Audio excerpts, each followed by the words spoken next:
Hello, chefs. This is Chef's PSA Podcast. I'm your host, André Natera. On today's episode, we're going to talk about cooking with the seasons. Stay tuned.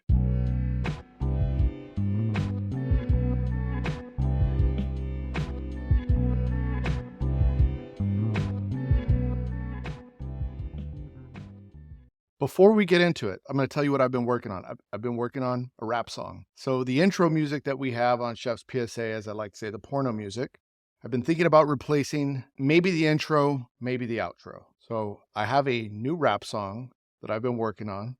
I'm going to play it at the end of this podcast. So make sure you listen till the end so you could let me know what you think of this song, if it's going to be the new outro music or the new intro music, or if it's back to the drawing board. I appreciate your comments. By the way, it's going to be hip hop. So if you tell me you don't want hip hop, I'm just going to ignore that. The song is titled We Digress because I say that often. Anyway, if you want to support the show, you know what to do.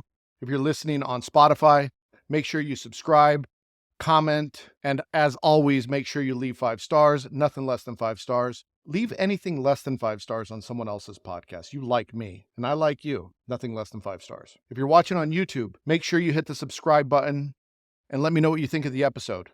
Share it with your friends. Go to chefspsa.com where you get all the books, all the merch. I'm working on a new limited edition t-shirt. I put up a Chef's PSA the other day about if your meat is wet, dry it. And I put up a meme, I'll put it right here in the video, of a steak drying off with a towel, and it says, dry your meat. Someone asked me to make a limited edition t-shirt. I'm going to make one. It'll be out next week. I'll post on Chef's PSA Instagram when it's available so you could go get one. But as always, there's other merch on there. There's this Happy Cook hat that I'm wearing now, Chef's PSA t-shirts, Kitchen Karate, Sucker-Free Kitchens, all of that. You could also get all my books on chefspsa.com, Culinary Leadership Fundamentals, Kitchen Art of War, Bad Sue, Good Chef, Line Cook Survival Manual, as well as free ebooks that I've created for you. They're free. You could go get them. Knowledge is power, chefs. Seasonal cooking. I feel like seasonal cooking sometimes is one of the more difficult things to navigate as a chef, especially if you grew up in the United States like I did, where seasons weren't necessarily a thing. If you grew up in the city and you went to the grocery store and you could get tomatoes all year and watermelon all year, and it was always in season somewhere in the world, so we had it. So if you grew up after the 1970s, you probably had access to most ingredients, whether they were in season or not. And we lost that connection with those ingredients because we were having products shipped in from all over the world. However, if you want to understand food better, plant a garden. And I had a garden, and I started to really understand food differently.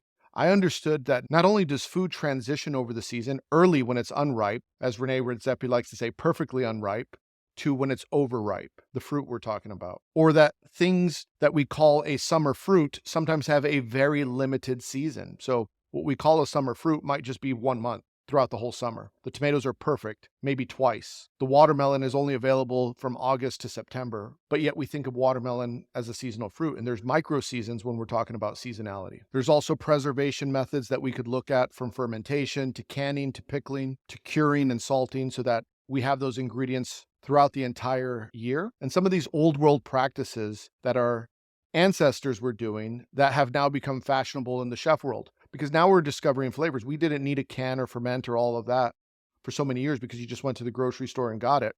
But now we're rediscovering, with the help of Rene Redzepi at Noma, brought fermentation back into the mainstream of cooking. And so as chefs, when we're thinking about cooking seasonal food, sometimes we really don't take the whole season into account. We say we're going to cook seasonal, but we don't think about the cooking method or the temperature or the colors that go with it.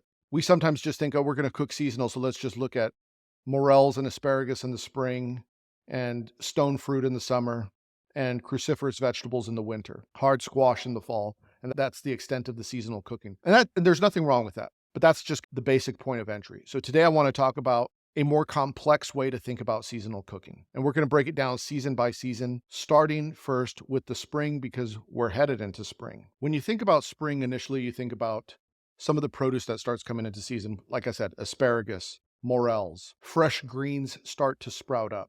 Your softer herbs like chive and parsley, they start to come back. Younger vegetables like baby carrots, peas, new potatoes, some berries start making an appearance. There's also those forage things, like I said, morels, wild garlic, some other edible wild plants. And then you have the ramps, right? Everyone's going to have ramps on their menu during spring. Ramps are like a very, very short season in spring. And then you have other micro seasons in spring like cherry blossoms and things like that. So that's the produce of spring. Then there's the meat aspect. It's the end of last season's game. It's the beginning of lamb and goat. And you want to think about the cooking methods as you're going into spring. So maybe you don't want to braise, but braising is still kind of okay as you go into the spring. So some braising is good if you have some lamb or something like that. You want to make sure you're utilizing the whole animal. And for some of those tougher cuts of meat, you want to braise, you want to roast, you want to use some of your harder cooking methods. But also grilling is acceptable. Raw fish dishes are still very appropriate at this time in spring. You want to make sure your food is fresh, vibrant, a lot of herbs, mint, parsley, chervil, chives, that brightness from ramps. You could pickle your ramps so they could last the entire season. Some of your fruits are a little bit green, so you might want to serve those highly acidic fruits early on to complement some of those flavors. It's a good opportunity to drizzle food with a really good quality olive oil and a high quality vinegar. You want to serve the brightness. When you're talking about plating for spring, in my opinion, spring is some of the best time to plate your food because you have this color transition. I often think about pastel colors with Easter and whatnot, but you have this lighter green with a lot of the tendrils coming up. The vegetables are a little bit smaller and daintier, which make for pretty plating. I also think about other things when I think of spring. So when I get inspiration, sometimes I like to go look at artwork or whatnot, or sometimes I just wander around nature and I see the way things grow. And I see the way that how things kind of form in nature naturally. And I think, how can I have a more natural aesthetic to my plating in the spring? I like to have that color contrast. If you can get some pinks on there, if you could get some blossoms, if you get some blooms, if you could have that green from peas and fava beans in there, I think that's really nice. Brightening things up with your vinegars. And not only that, but spring is a good time to have contrasting temperatures because it's the transition of going from very cold to the warmer weather. So you could have those hot and cold components on the plate at the same time, which work very appropriately. So again, when I think of spring, I think of the colors, I think of the color transition, I think of the freshness, I think of the brightness, I think of everything regenerating and coming back to life. So it's a good opportunity to use those blooms and blossoms and make beautiful spring food. In my opinion, spring food, less is more. Let the ingredients shine. Then as we transition into summer, now what's great about summer, it's the peak of abundance. You have so much to choose from. You have some of the leftover product that's remaining from spring, but you have all this new stuff that you get to work with in the summer. Now the low-hanging fruit, no pun intended, is your tomatoes, your stone fruit, peaches, plums, apricots. All of that starts coming into season. And sometimes that stone fruit is really good. Sometimes it's not. Sometimes it's too acidic and tart. So you have to think about preparations. Are you going to pickle the stone fruit? Can you grill it? Can you compress it and infuse some liquid in it? Some different flavors? Can you turn them into purees? You have really nice green vegetables. Your summer squashes are in season. Early, mid, and late summer, you have all sorts of berries coming in, which is a good opportunity to showcase them in their different stages of ripeness. Late summer, fully ripe strawberries. Early summer, pickled green strawberries. You get a variety of fresh melons. And, I know everyone always just goes to the simple watermelon, cantaloupe, honeydew, but Charlene melons are really beautiful. Canary melons. There's a lot out there that you could do with melons, whether you're compressing and infusing new flavors in there, you're letting them shine on their own, you're seasoning them differently. Melons are very versatile. You could juice them, you could compress them, you could grill them. The list goes on. And again, we were talking about that juxtaposition with spring of hot and cold. In the summer, you could serve things that are cold, hot. So grilling watermelon completely changes the flavor of it. So thinking about things like that, things that you might normally serve cold, you could now serve them in a way when you grill them where it transforms the flavor and it completely gives you a different flavor profile of what you're used to. You also have corn, right? Beautiful, fresh, yellow summer corn, perfect time to use it. And then you start thinking about the cooking methods that go with the summer. Summer's the perfect time to barbecue. So when you're putting your menu together, you want to think about grilled meats, things that are coming out of the smoker, seafood dishes. It's a good opportunity to get that lobster on the menu, get the shrimp, grilled seafood with some fresh tomatoes and things like that. And of course, I didn't really mention tomatoes too much, but again, all sorts of tomatoes, including heirloom varieties. And that's what's really great about summer is you have all these different heirloom varieties of ingredients, fruits and vegetables that start to take shape. So when we were talking about color contrast earlier, when I think about spring and I think about these lighter greens and pastel colors, summer to me is the opposite. It's brighter colors. The greens are more vibrant. The red is more vibrant. The colors are not muted at all. It's bright. You could look at summer food and say, I know what that's going to taste like. Fresh cucumbers with some tomatoes, with some really good olive oil and fresh basil, some high quality vinegar, some good cheese, some grilled meat with a herbaceous chimichurri or a salsa verde on top. It's a lot you could do with summer. The other consideration that you have to think about when you're dealing with summer product is how can you utilize this product later on as you head into fall and winter months. So canning, pickling, preserving, a lot of summer's bounty can last throughout your fall and winter menu if you plan it appropriately. This is a good opportunity to take your berries because maybe you're buying too much. Ferment them. Use the liquid, ferment your tomatoes. Pickle, can, preserve. Think about the entire year and the entire menu for the rest of the year. So when you're planning your colder month menus, it's not that you can't have summer items on there, but they can't be served fresh, or they shouldn't. I mean, you can do whatever you want. There's what's called seasonal ambiguity of, it's in season somewhere like we talked about earlier. But if you're talking about serving hyper seasonal food, when you're creating your summer menus and you have this bounty, think about how you could take that to the next 2 seasons worth of menus. And what are those techniques that you need to use? Do you need to ferment? Do you need a can? Do you need a pickle? Do you need to preserve? You need to freeze? Whatever the case may be. Then we move into fall. And what's interesting about the fall is that depending on where you live, sometimes those summer foods are still available.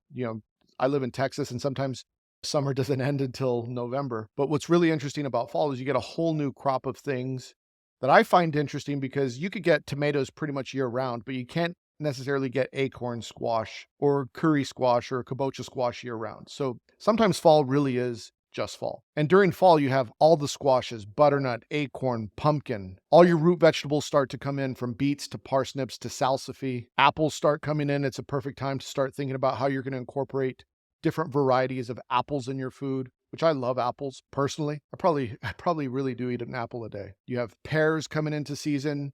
Again, you don't think about pears all year, but during the fall, pears are perfect for, poaching, for making desserts out of, making pear butter, pairing it with as an accoutrement to a nice piece of cheese. All your mushrooms that you enjoy cooking start coming in, from porcinis to chanterelles. Fall food lends itself well to more deep flavors. You think about during this time of the year, you're going to start introducing your braises and your roasts and your stews. You think about the weather, it's starting to get cold outside. So when people come into your restaurant, they want to warm up. This is where you want to have your soups and warmer foods.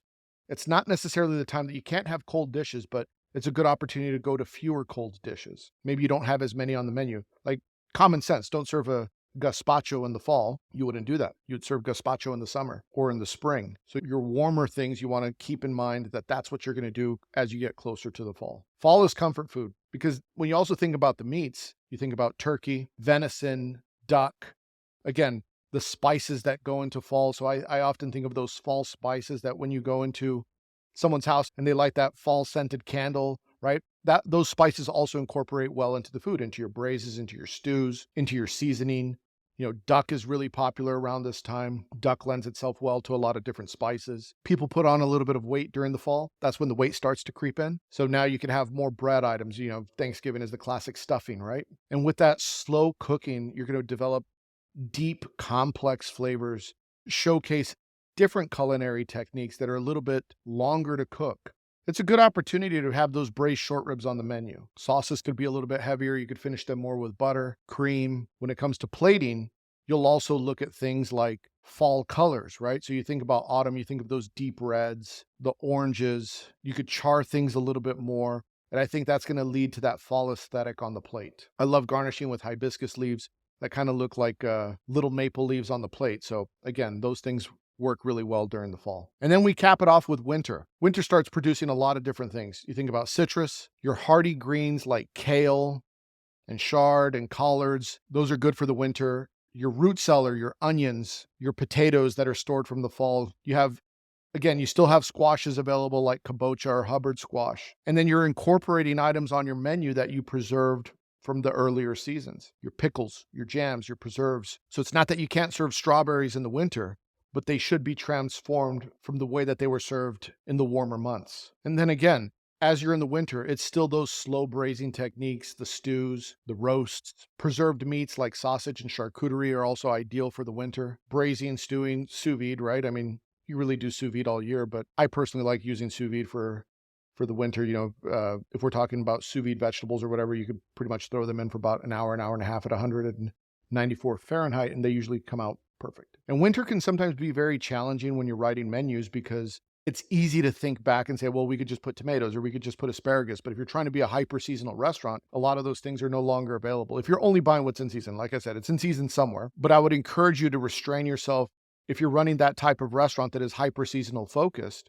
At least understand and try to avoid as much as possible using things that are not in season. And if you want to level up your game, don't just use what's in season. Use what's in season and what's local, right? Good time to make a rice dish in the winter, your risottos, your grits, your dried legumes, beans, things like that. That's what you want to think about when you're headed into the winter. The cooking is just a little bit different. It's darker, it's deeper, it's richer.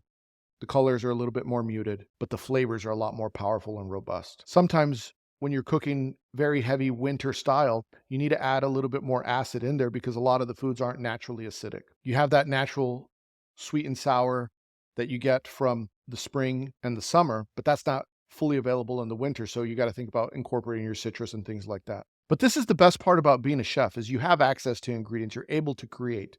There aren't really any set rules. You don't have to cook seasonal. You can do whatever you want. I think you will have a greater appreciation for food if you do cook seasonal, though. Your skill level will go up. Your creativity will be challenged. You'll become a better chef if you grow a garden and cook in season. And isn't that what it's all about? 1% better every single day, chefs. Let's go.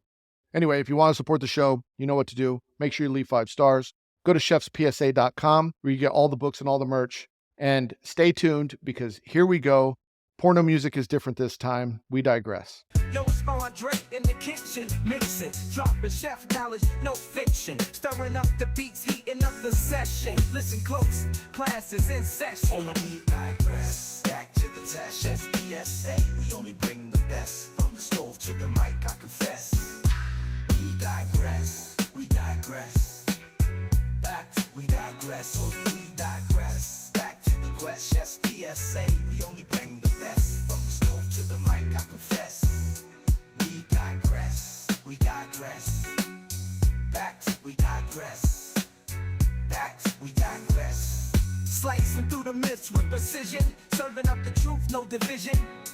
From the pots and pans to the life lessons, chef's PSA, count your blessings. We digress, back to the quest, shack, dropping gems, no time to rest. From the east to the west, we impress.